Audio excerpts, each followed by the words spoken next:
Hello everyone, welcome to channel learn with ease. आज हम solve करेंगे कैश फ्लो स्टेटमेंट चैप्टर से question number 21, 22, 23, 24 and 25। Chapter 5 TS Grewal की book से class 12 accounts. Online classes, online tuitions के लिए आप मुझे स्क्रीन पर दिए गए नंबर पर व्हाट्सएप कर सकते हो अपना नाम और क्लास। और आप अगर सॉल्यूशन ढूंढ रहे हो टीएस ग्रेवाल और डी के गोयल न्यू एडिशन बुक के, तो चैनल के होम टैब पर क्लिक करो। आपको सभी सॉल्यूशंस अपलोडेड मिलेंगे। पोस्ट सेक्शन में एमसीक्यूज मिलेंगे क्विज की फॉर्मेट में, और एमसीक्यूज के सॉल्यूशन है शॉर्ट्स में। साथ ही अब आप इस सॉल्यूशन को इंग्लिश और हिंदी दोनों ही लैंग्वेज में सुन सकते हो। उसके लिए आपको ये सेटिंग का बटन प्रेस करना है, और ऑडियो ट्रैक से अगर आप इंग्लिश में सुनना चाहते हो तो इंग्लिश लैंग्वेज को सिलेक्ट करो, हिंदी में चाहते हो तो हिंदी लैंग्वेज को सिलेक्ट करो। बहुत कुछ है चैनल पर, विजिट द चैनल। अच्छा लगे तो शेयर और सब्सक्राइब जरूर करना। क्वेश्चन नंबर 21 में आपको cash flow from investing activities calculate करना है। इन्वेस्टिंग एक्टिविटीज में आप देखते हो कि इस कंपनी ने क्या एसेट खरीदी, क्या सेल की, उस एसेट से रिलेटेड क्या इनकम इसने रिसीव की। तो वो सब कुछ आपको यहाँ पर कवर करना है। तो सबसे पहले यहाँ पर क्या लिखा है कि हमने 10 लाख रुपीज की मशीनरी खरीदी। इसके लिए हमने 10% कैश में पेमेंट की, और बाकी बैलेंस के लिए हमने उसको एक ड्राफ्ट दिया जो कि 3 मंथ्स के बाद पेमेंट होगी। तो आज की डेट में आपने जो कैश पेमेंट की, जो कैश का आउटफ्लो हुआ, वही आपको यहां पर दिखाना है। Purchase of machinery 1 lakh. बेशक आपने 10 लाख रुपीज की खरीदी है, लेकिन आपने कैश में पेमेंट कितनी की है, आपके यहां से फंड्स का आउटफ्लो कितना हुआ, वो आपका यहां पर शो होगा। माइनस करोगे 1 लाख। तो ये हो गया cash used in investing activities. Negative है इसलिए हम कह रहे हैं कि हमने इस एक्टिविटी में कैश को यूज किया, खर्च किया। क्वेश्चन नंबर 22 में मार्स लिमिटेड एक कंपनी है जिसके पास एक प्लांट एंड मशीनरी है। लास्ट ईयर हम कह रहे थे कि इसकी WDV मतलब बुक वैल्यू है 9,60,000। बुक वैल्यू का मतलब आपने इसे जितने में खरीदा था कॉस्ट, उसमें से आज तक जो डेप्रिसिएशन था उसको माइनस करने के बाद ये वैल्यू है लास्ट ईयर की, और इस साल की वैल्यू है 10,50,000। डेप्रिसिएशन इस साल हमने लगाया 35,000। अब हमने एक प्लांट का पार्ट जो है वो बेच दिया। 45,000 रुपीज में आपने इसको बेचा। जो प्लांट आपने बेचा है उसकी WDV मतलब जिस टाइम पर आप इसको बेचने जा रहे हो उस टाइम पर इसकी वैल्यू 30,000 है। आपकी बुक्स में उसकी वैल्यू 30,000 है, आपने इसको बेचा 45,000 में। तो ये सब कुछ इन्वेस्टिंग एक्टिविटीज में आप कैसे शो करोगे। आपकी जो प्लांट एंड मशीनरी है लास्ट ईयर से इंक्रीज हो रही है, इसका मतलब डेफिनेटली आपने और खरीदी। आपने जबकि डेप्रिसिएशन भी लगाया, आपने एक एसेट को बेच भी दिया, उसके बावजूद ये इंक्रीज हो रही है, तो हमने परचेज की है। परचेज कितनी की है, क्या हम यहीं से मान के चल लें डिफरेंस 90,000? नहीं, ऐसी गलती मत करना। आपको यहाँ पर अकाउंट बनाना होगा प्लांट एंड मशीनरी का। एसेट है तो डेबिट बैलेंस है, to balance BD 9,60,000। Closing balance credit side पे लिखो बाय बैलेंस सीडी 10,50,000। इसके बाद आपने कुछ डेप्रिसिएशन लगाया, तो डेप्रिसिएशन हम क्या करते हैं, उस एसेट में से माइनस करते हैं जिससे इसकी वैल्यू डिक्रीज होती है। तो आप क्रेडिट साइड पे लिखो बाय डेप्रिसिएशन अकाउंट 35,000।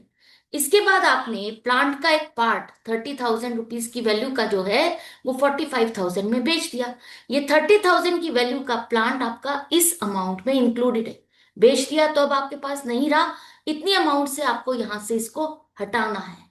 लेकिन इसे आपने 45,000 में बेचा, 15,000 के प्रॉफिट पर बेचा, तो जितना अमाउंट आपको मिला वो आपको यहां पर दिखाना है बाय बैंक अकाउंट 45,000। अब आपको प्रॉफिट हुआ है तो डेबिट साइड पे दिखाओ to statement of profit and loss 15,000। तो देखो नेट अमाउंट 30,000 से ही कम हो गई। हम अपनी एसेट जो हमने बेची है उसकी वैल्यू 30,000 है, उतना ही यहां से कम करना चाहते हैं। तो नेट अमाउंट अगर आप देखोगे कि मुझे इतना मिला, इतना प्रॉफिट हुआ, तो 30,000 से ही माइनस हुआ है। आप जो भी एसेट को बेचोगे उसके लिए आपको क्या मिला आप यहां पर दिखाओगे। अगर लॉस हुआ तो भी आप डेबिट साइड पे ही दिखाओगे। अगर उस एसेट पर आपको प्रॉफिट होगा तो क्रेडिट साइड पे दिखाओगे। अब इसके बाद क्रेडिट साइड का टोटल ज्यादा है और डेबिट साइड पे डिफरेंस आ रहा है। तो डेबिट साइड पर डिफरेंस क्या हो सकता है, दो ऑप्शन हो सकती है। एक तो जो आपने एसेट को बेचा तो उस पर प्रॉफिट प्रॉफिट हुआ है, हम लिख चुके हैं। दूसरी ऑप्शन होगी कि आपने इस एसेट को और परचेज किया, मशीनरी को हमने और परचेज किया, कितनी अमाउंट का? डिफरेंस 1,55,000। यही वो प्लांट एंड मशीनरी है जो आपने खरीदी। तो जो मिसिंग वैल्यू है वो आपको इस तरह से अकाउंट बनाने पर मिल जाएगी। अगर यही डिफरेंस क्रेडिट साइड पर होता तो आपके पास क्या ऑप्शन थी? तीन ऑप्शन है। पहली ऑप्शन, उस एसेट का डेप्रिसिएशन हो सकता है, हमें तो यहां दिया है। इसके बाद इस एसेट को बेचने पर आपको अमाउंट क्या मिली? और तीसरी ऑप्शन, आपको इस एसेट को बेचने पर लॉस। तो इस तरह से जब आप याद रखोगे तो मिसिंग वैल्यू क्या आपको मिली है आप उसे इजीली आइडेंटिफाई कर पाओगे, लिख। अब जो डाटा आपने यहाँ पर कलेक्ट किया, क्या मैंने सेल की, क्या परचेज की, वो यहाँ पर आपको शो करनी है। तो सबसे पहले मैंने प्लांट एंड मशीनरी को बेचा, तो जो फंड्स आपको मिले वही आपको शो करना है, इनफ्लो। यहाँ पर आपको प्रॉफिट और कितना हुआ, लॉस कितना हुआ, वो आपको नहीं शो करना, वो इग्नोर करना है। आपको सिंपली वो पैसा दिखाना है जो आपको बेच करके मिला। इसके बाद मशीनरी आपने परचेज की, परचेज करोगे तो आउटफ्लो होगा, माइनस करोगे। अब नेट अमाउंट प्लस माइनस करने के बाद नेगेटिव आ रही है, इसका मतलब आपने इस एक्टिविटी में खर्च किया है, आपने कैश को स्पेंड किया। Cash used in investing activities 1,10,000। Question number 23 में आपको cash flow from investing activities calculate करना है।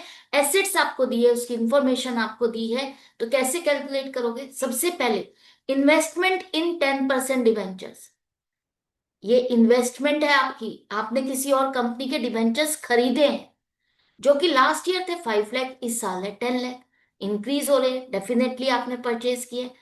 यहां पर दिया है कि आपने जो स्टार्टिंग की इन्वेस्टमेंट थी उसकी आधी इन्वेस्टमेंट बेच दी 10% प्रॉफिट पर, उसके बावजूद ये इंक्रीज हो रही है, तो डेफिनेटली आपने परचेज किए। इसी तरह से लैंड एंड बिल्डिंग, ये भी इंक्रीज हो रहे हैं, मतलब परचेज किए। तो दोनों के हमें अकाउंट बनाने, उससे चेक करना है कि हमने कितने की और खरीदी। इन्वेस्टमेंट एसेट है तो डेबिट बैलेंस है, to balance BD 5 lakh, closing balance by balance CD 10 lakh. इसके बाद क्या लिखा है कि ओपनिंग जो बिगिनिंग में थी आपके पास इन्वेस्टमेंट, इसका आधा आपने बेच दिया। 2,50,000 की इन्वेस्टमेंट आपने बेच दी 10% के प्रॉफिट पर, ये तो कॉस्ट है। इसको आपने 10% प्रॉफिट 25,000 पे बेचा, तो आपको ये फंड्स मिले 2,75,000। अब मुझे जो एसेट को बेच करके पैसा मिला वो मैं दिखाऊंगी क्रेडिट साइड पर, बाय बैंक अकाउंट 2,75,000। मुझे प्रॉफिट हुआ 25,000 का, वो डेबिट साइड पर आएगा, to statement of profit and loss 25,000। मेरी जो इन्वेस्टमेंट है, मैंने 2,50,000 की बेची है, तो 2,50,000 की यहां से माइनस होनी चाहिए। तो मैंने 2,50,000 डायरेक्टली लिख करके माइनस नहीं किया, आपको यहां पर शो करना है कि आपको बेच करके कितना पैसा मिला, टोटल 2,75,000। अब मुझे यहां पर कॉस्ट से ज्यादा पैसा मिला तो मुझे प्रॉफिट हुआ, प्रॉफिट हुआ तो हम डेबिट साइड पे दिखाएंगे। नेट अमाउंट अगर आप देखते हो तो 2,50,000 ही यहां से माइनस हो गए। इसके बाद अब यहां पर क्रेडिट साइड का टोटल 12,75,000, डेबिट साइड पर डिफरेंस आ रहा है, तो डेबिट साइड पर डिफरेंस क्या हो सकता है? प्रॉफिट तो आप लिख चुके हो, तो दूसरी ऑप्शन, हमने इसको परचेज किया टू बैंक अकाउंट 7,50,000। क्लियर? आपको इंफॉर्मेशन मिल गई कि आपने कितने की परचेज। अब ये जो आपने इंफॉर्मेशन कलेक्ट की है इसको आप यहाँ पर शो करो। आपने इन्वेस्टमेंट बेची कितने की? 2,75,000 इनफ्लो है, और जो इन्वेस्टमेंट आपने परचेज की वो आपने पेमेंट की, आउटफ्लो है 7,50,000, माइनस करोगे। इसके बाद इस इन्वेस्टमेंट पर आपको इंटरेस्ट भी रिसीव हुआ, 75,000 की इनकम इनफ्लो है, प्लस करोगे 75,000। अब दूसरी एसेट लैंड एंड बिल्डिंग, इसका अकाउंट बनाओ। Opening balance 9 lakh, closing balance 15 lakh. इसके बाद आपने इस पर कुछ डेप्रिसिएशन भी लगाया 50,000, तो वो आप क्रेडिट करोगे बाय डेप्रिसिएशन अकाउंट 50,000। अब यहां पर क्रेडिट साइड का टोटल 15,50,000। अब डिफरेंस आपका डेबिट साइड पर है, तो क्या हो सकता है? आपने इस एसेट को परचेज किया, परचेज किया कितने का? 6,50,000, एंड में लिखो टोटल। अब जो ये डाटा आपने कलेक्ट किया इसको यहाँ पर शो करेंगे।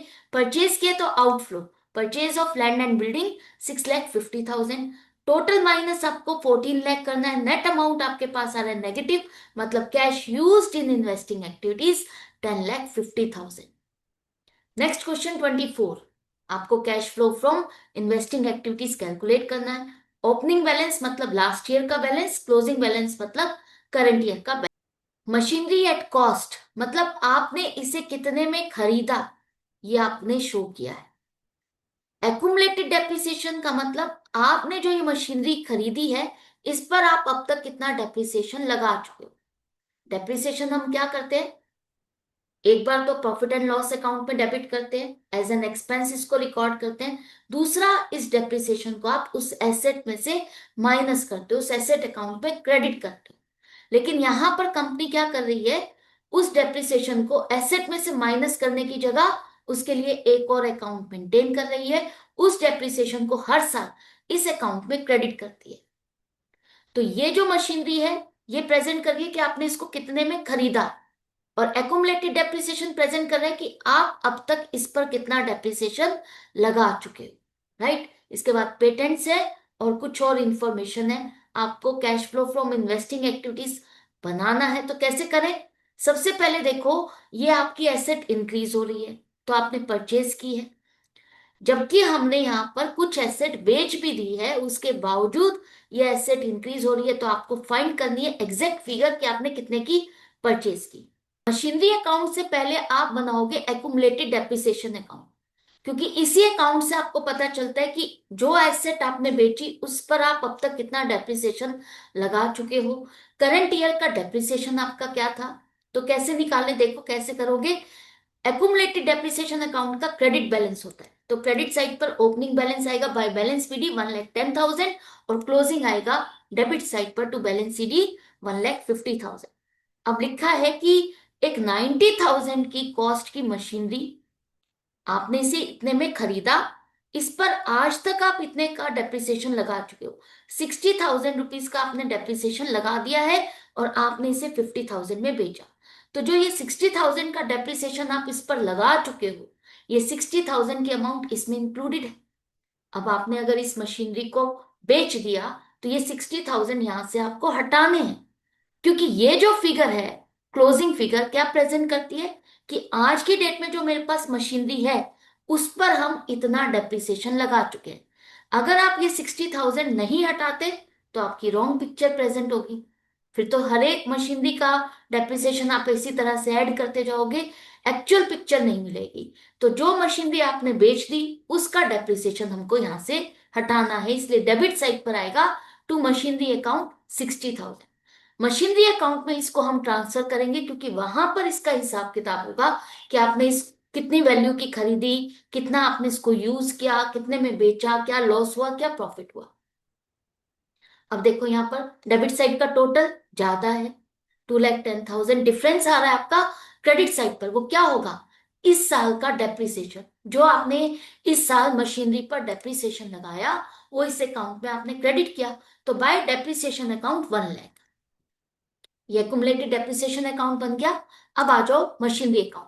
मशीनरी अकाउंट एसेट है, डेबिट बैलेंस है, to balance BD 9,50,000, closing balance credit side पर बाय बैलेंस सीडी 10,00,000।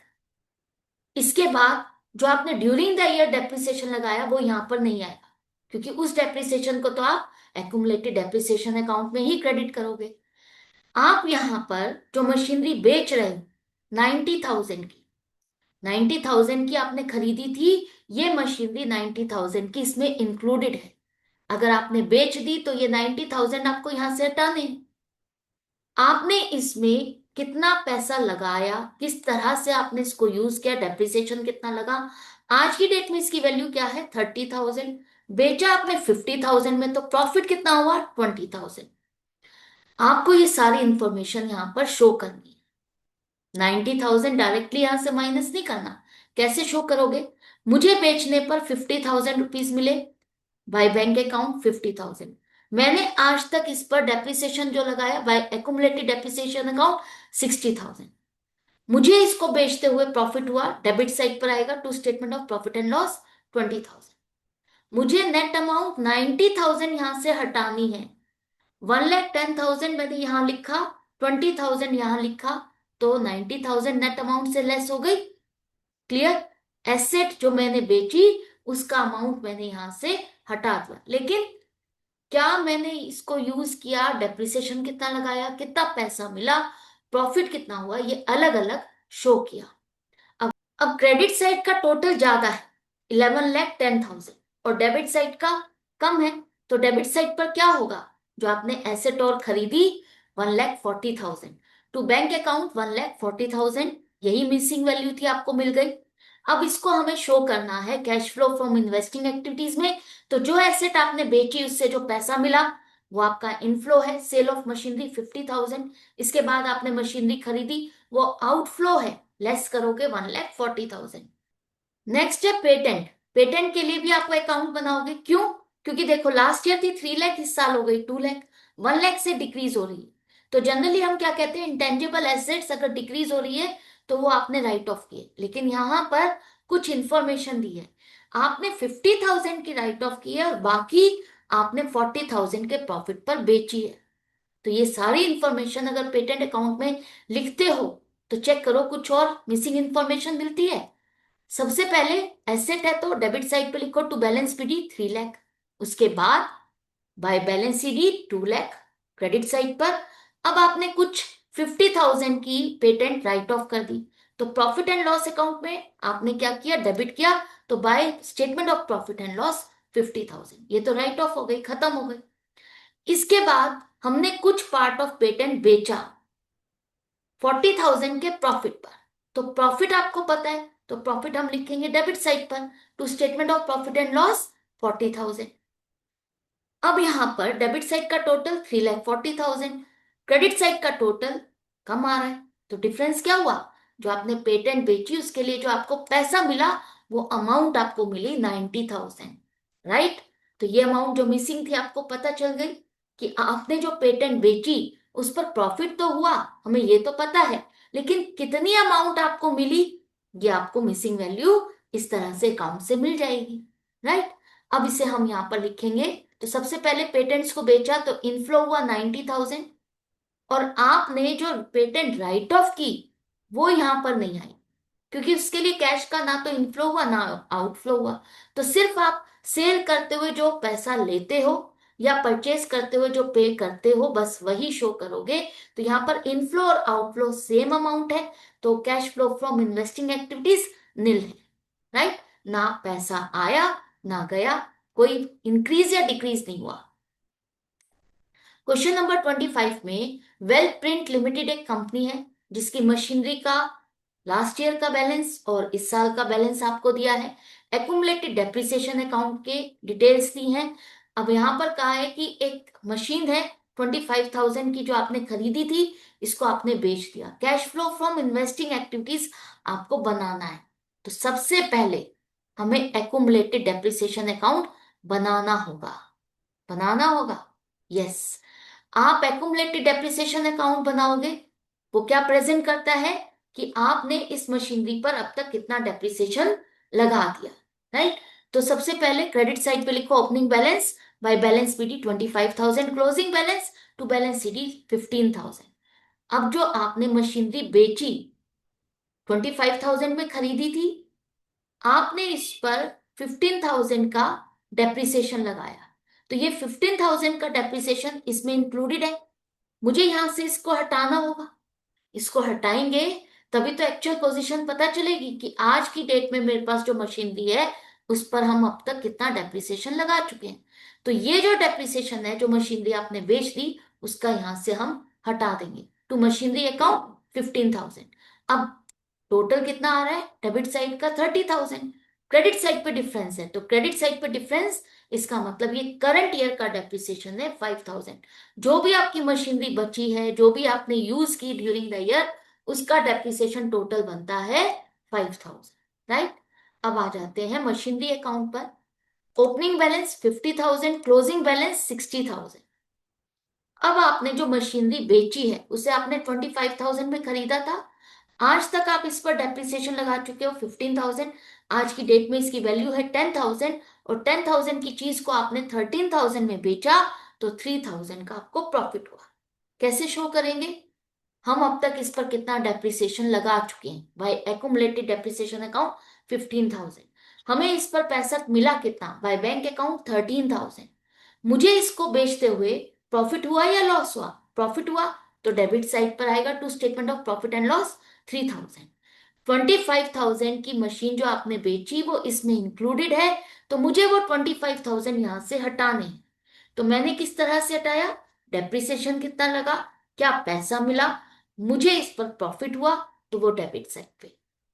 अब यहां पर क्रेडिट साइड का टोटल ज्यादा है, डेबिट साइड पे डिफरेंस है, इसका मतलब आपने और परचेज की मशीनरी 35,000 की। तो यही डाटा तो था जो हम ढूंढ रहे थे।